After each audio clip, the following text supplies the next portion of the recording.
Tales from the Horror, Through the Void Darkly, 3. Out in the endless and chaotic void, Jaden stared at a gigantic eyeball with massive tentacles creeping toward the fortress tank. He shuddered when one of the tentacles grabbed a carcass of some nameless creature and held it in front of the dark retina. The eyeball seemed to be inspecting the carcass, when suddenly the retina opened to reveal curved and crooked teeth like twisted swords. "Oh shit," he mumbled in disbelief and staggered backward. He quickly regained his balance, turned to Haley and asked, "What do we do? Did you see that thing? It's coming right for us." Haley observed the surreal giant eyeball through the small window and released a slow, measured breath. "I think I remember reading about it." She stared at the creature for a long moment, as if she were trying to unravel some long-forgotten mystery. "I read about it in one of the tomes we found. It's a creature of the abyss, one of the great giants. This one was called Igathul, and it's attracted to light, or fear. Or was it light and fear? Which one? I can't remember," she said, staring at the grotesque creature slowly approaching them. "I'm not sure which version of the story was right." "Let's imagine they all were." Mahan turned to the panel and yanked several levers to shut down the lights. But nothing happened. The generators didn't power down. The lights seemed to flicker and shine brighter just to spite him, and Igathul did not pause or hesitate in its steady advancement toward them. Thinking fast, Mahan turned and kicked the generators with all his strength. But again, the lights only surged and grew brighter, as though to continue to mock him. Then, realizing he was kicking the wrong mechanism, Mahan lunged forward and smashed the containers holding the strange organic petrol connected to the generators. The glass shattered, and the reeking black fluid drained to the floor, with tiny fish-like things flopping over the ground. A moment later, the generators stopped jerking and chugging and belching. The lights flickered on and off, and slowly dimmed to complete darkness. Suddenly, Igathul froze, but the retina seemed fixated on them. At that instant, Haley felt Jaden's trembling shoulder next to hers. She nudged him slightly and whispered, "Stop shaking, JJ. We're not out of this yet. I'm trying." "Try harder." Mahan approached the small window. "I think it senses fear." Igathul edged closer, staring hard at them. Monstrous tentacles discharged glowing blue slime and slithered up and down the fortress tank like hungry eels. "JJ, please, calm yourself. It's goddamn Cthulhu. Don't tell me to calm myself." Haley released a calming breath. "Try not to think about it. Just close your eyes and think of sheep. Count sheep or something." "Sheep?" Jaden couldn't believe what he was hearing. But he listened to her suggestion and closed his eyes. In his mind's eye, he visualized sheep grazing in a peaceful meadow with a soft, calming melody he had once heard in an elevator. Then the elevator music stopped all at once. The sheep stopped eating and looked up to the sky as Igathul rose from the churning fog. With a terrible shriek, the horrible giant snatched all the sheep with its tentacles and crammed them into its hungry, salivating mouth, crushing skulls, bones, and bleeding heads. Instantly, Jaden's eyes snapped open. "Doesn't work. All I'm thinking about is—" Igathul interrupted him with a loud roar and proceeded to slam the ground with frenzied tentacles. Jaden stopped breathing and blinked as if he had just stepped into a morgue. All three stared at the monstrous creature, trying to understand what they were seeing. Igathul stopped slamming the ground and was motionless for a moment that felt like eternity. Then slowly, as the three of them watched in relief, Igathul turned and slithered away, munching on scrap and bones and cadavers as it moved through the endless wasteland. They stared after the creature as it faded into thick clouds of insects and shapeless bird things. After a long silence, Jaden released a nervous laugh. Mahan patted him on the back. "I guess we're lucky it's only attracted to the lights." Jaden turned to Haley. "Don't ever tell me to count sheep again." Haley's face broke into a smile, and she was just about to laugh when she heard strange things crying like newborn babies in the thick black muck that had drained from the containers. Jaden followed her very serious gaze and was nearly knocked over by the scene before him. He asked in a voice rising with mingled terror and panic, "Someone please tell me what the hell I'm looking at?"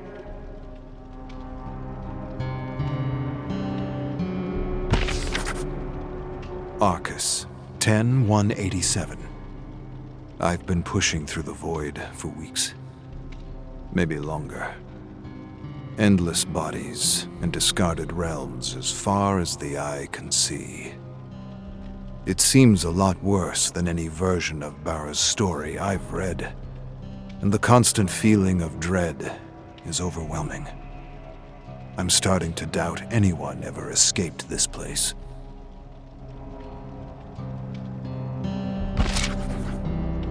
Arcus, 732. A lawyer offers Dwight millions to settle with the company. He tells them he'll settle if he gets a letter of apology for hiring and enabling a known abuser. They scoff at the request. They would rather give millions of dollars than apologize. Dwight turns down the offer, and I must admit this is something I didn't expect from him. But then again, so many characters I've studied over the years have, to one degree or another, contradicted my initial impression of them. I guess that's what makes them human, the contradictions. Dwight probably should have just taken the money and ran.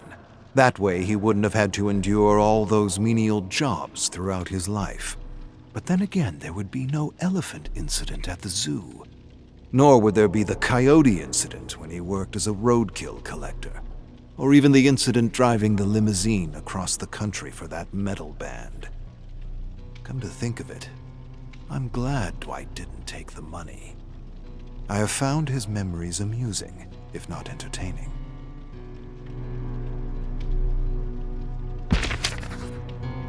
Arcus, 10-202. I entered the most peculiar realm yet. A purged realm with people dressed in cardboard boxes living in homes made of rotten candy and putrefying junk food. It had Zezeltrix written all over it. I kicked down a moldy gingerbread house, and the structure instantly dissipated into a swirl of scintillating blue energy. I can't help but wonder where this mad designer comes from, and why I have found little about her in the stories. Her ability to manipulate this dimension and manifest anything that pops into her head suggests she comes from a highly advanced world, not unlike my own, possibly even more advanced. One thing is clear. Zezel understands the connection between thought and feeling to manifest reality. She has even found ways to hide secrets in the blood of her creations. She may even be one of the unknowns who have hidden countless secrets throughout the realms.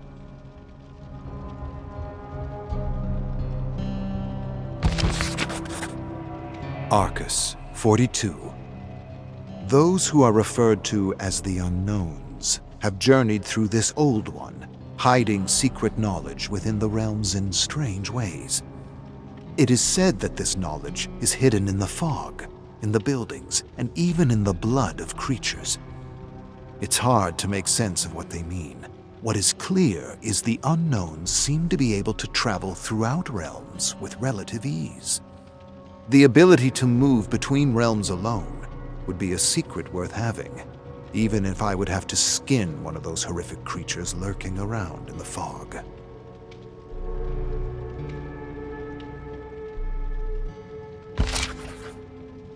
The Magnificent Maurice, 2. I ended up in a peculiar circumstance. Somehow I found myself in a collapsing barn, locked in a stable covered in rotten hay. I shared the stable with several other horses, some crazy pigs and dogs. I was to be the till horse, but I was still too young, and my legs just weren't ready for that kind of work. The farmer used to strap me to this cold metal contraption that dug into my skin, and I'd pull or get beaten or have the dogs unleashed on me. Well, that wasn't so fair. And one dog got real smart with Roy, an old horse with the best jokes you ever heard. And Roy kicked that dog right in the teeth. Shattered them so he couldn't use them against me or any other animal. Even broke his neck bones. Farmer Joe whipped Roy until his arm got tired, and Joe collapsed on account of all the shine he had been guzzling down. Farmer Joe got into a rhubarb over everything, and we all got our share of thrashings. Mean, no-good buckethead, that one. But he got a taste of his own medicine in the end. I was watching the whole thing from a crack in the stable. All I remember is seeing Joe thrashing my friend Betty and screaming at the dogs to help him give her pain. She was tired and cold, and I was thinking that the dogs shouldn't go after Betty, but Joe. And the funny thing was, after I thought that, the dogs did nothing. Absolutely nothing.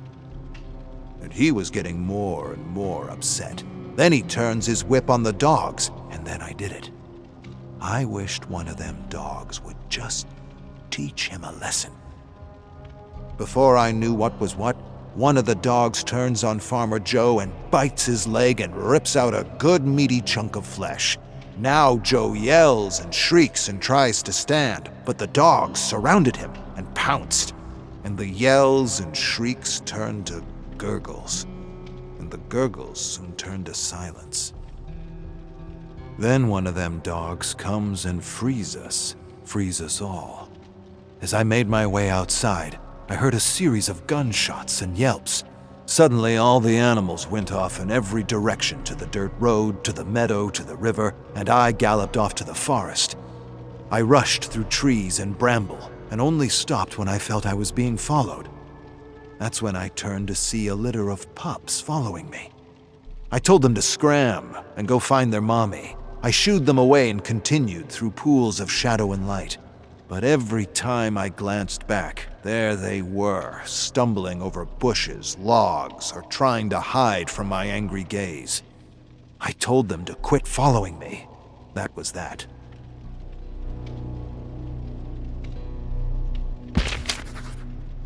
Saga of the Red Crane, Secrets of the Unknown. Saku whispered words of caution to Maurice as they rode through the cobblestone streets of a medieval village. An incandescent red moon hung boldly in the sky, casting an eerie glow over clusters of crumbling stone homes. Small cooking fires flickered throughout the village, with pots of blood boiling in the dark. Crimson blood and other fluids drained from a heap of bodies, stacked up and left to ferment. In the piles, she recognized several members of the Black Serpent clan, ripped and mangled and half devoured by maggots, chewed and rotting remnants of men and women, just like she had read in one of the tomes. This was the place. This was definitely the place. Black Serpent disciples had come here, searching for the hidden secrets of the unknowns to transcribe to their scrolls, and they had somehow met their demise at the claws of fanged creatures she didn't want to think about. Vampires. She despised vampires, all manifestations of them throughout the countless realms. Now Saku nudged Maurice to slow down as they searched the village for signs or symbols left behind by the unknowns. Secret symbols she had read about in one of the many tomes she had salvaged from the abandoned towers. From these collected stories, she had been able to learn many secrets about this strange and horrific dimension in which she had been trapped and was trying desperately to escape. She had read the stories, the memories, and the annotations, and she was sure this was the village of the vampires, where the unknowns had hidden secret knowledge on how to manipulate the fog. "Be wary of vampires," Saku whispered. "Vampires?" Maurice questioned. "What do you mean, vampires? You didn't tell me there would be vampires. Are we talking the ones more like people, or are we talking the ones more like giant bats?" "The ones more like beasts. Beasts with wings." "Jeez," We're in a rhubarb now. I hate... A sudden shriek interrupted his words, as massive winged creatures with glinting razor-sharp teeth came hurtling at them from the shadows. In a blinding blur of speed, Saku leapt into the sky, her blade gleaming as she sent claws, limbs, and heads tumbling to the ground. When she landed, she didn't have time to think. She didn't even have time to breathe. Deadly claws swished over her head as she evaded wild attacks and countered with strategic swipes that left her assailants in pieces. Then she turned to see Maurice kicking and charging a vampire twice his size. Instantly, she charged toward them as the last remaining vampire smashed Maurice against a stone wall. The vampire hissed at Maurice and then suddenly turned to face Saku with its glowing red eyes. Saku slowed to a stride. Her eyes held the glare of the vampire as it tried to intimidate her with a roar, but with a flash of her blade, the roar was choked with a vicious thrust of cold steel. Blood gushed out like a geyser as the vampire collapsed to the ground, clutching its throat. Saku shook droplets of blood off her katana as she watched the vampire issue its last breath. Then she looked around the village, wondering where the unknowns may have hidden their secrets. She didn't see any markings. She had no idea. But she knew that they hid knowledge in so many different ways, it was hard, if not impossible, to keep track. It was at that moment Saku had an inspiration and remembered a detail from one of the stories she had read. Squatting, she used her blade to flay the skin off the vampire's arm, and though she expected to see luminous symbols in the fat and flesh, she saw nothing. With a sigh, she stood to peer at a cluster of homes in the thickening fog. Maurice came up beside her and was just about to speak when she lifted a silencing finger. She could sense something was amiss. Gazing ahead, she listened to sounds only her keen ears could have caught. The scraping of claws on stone, the faint chattering of teeth, the rattle of a stone under a foot, and the murmurings of vampires communicating in their strange language. Taking a small step forward, she realized the first attack had just been a test. Instinctively, Saku held her katana at the ready as she looked deep into the shadows. When she lowered her gaze, the vampires attacked, but not fast enough.